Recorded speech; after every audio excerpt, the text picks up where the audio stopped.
Baik, kita sudah di video yang ke-9.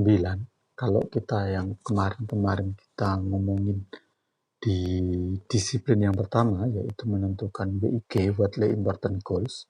Kita di video yang kedua ini ngomongin ke disiplin yang kedua, yaitu bertindak pada lead measure. Disiplin kedua ini diidentifikasi setelah kita menentukan WIG atau Weekly Important Goals.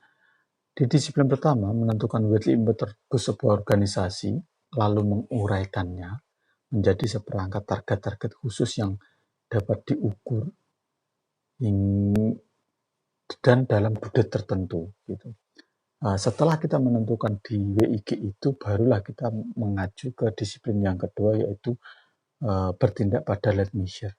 Di disiplin kedua, kita mendefinisikan aktivitas-aktivitas untuk mendongkrak pencapaian di WIG itu, gitu ya, yang akan memastikan tim bisa mencapai goals-nya atau sasaran-sasaran yang ingin dicapai di WIG itu. Kalau kita ngomongin ini lead measure sama lead measure, nah, WIG atau lead measure itu biasanya itu sebuah memberitahukan kita sebuah sasaran yang ingin kita capai, gitu. Kalau teman-teman mungkin ngomongin apa, pengen mencapai PA unit misalnya gitu, atau pengen meningkatkan productivity loader gitu kan. Nah, sementara bedanya kalau kita ngomongin lead measure biasanya memberitahukan bahwa how to atau bagaimana cara mencapai sasaran tersebut. Nah, ini biasanya berfokus terhadap activity yang bisa mendongkrak aktivitas lag measure itu. Yang kedua, lag measure itu biasanya agak sulit kita kendalikan karena memang dia muncul hasil tahu-tahu hasilnya segini gitu. Beda lagi dengan lead measure. Lead measure biasanya itu hampir sepenuhnya di bawah kendalinya kita karena kita yang mengontrol dan mengidentifikasi serta mengimplementasikan gitu. Contoh kalau teman-teman punya mobil nih, teman-teman mungkin tidak akan bisa mengendalikan seberapa sering mobil akan mogok di jalan. Tapi teman-teman masih bisa, ya itu biasanya namanya lag measure. Beda lagi dengan lead measure. Lead measure base, teman-teman lebih bisa mengendalikan seberapa sering unit atau mobil teman-teman itu akan diservis secara periodik. Nah, itu lebih ke lead measure gitu ya.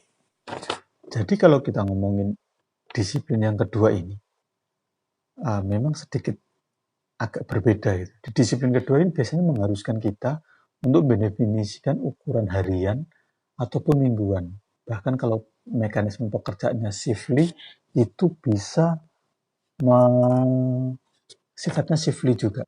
Kalau kita mencoba mendefinisikan biasanya antara lag measure dan lead measure, itu gampangnya gini aja sih teman-teman. Lag measure itu biasanya lebih ke ukuran hasil yang ingin Anda capai atau ingin kita capai gitu. Ukuran hasil. Tapi lead measure itu lebih ke hal-hal yang bisa memprediksi activity atau how to untuk mencapai lag measure-nya itu. Lagging indicator sama leading indicator gitu. Lagging, leading gitu ya. Nah, kalau kita ngomongin lead measure atau lead indicator, biasanya punya ciri khas atau karakteristik. Karakteristik yang pertama, biasanya leading measure atau leading indicator itu biasanya sifatnya prediktif.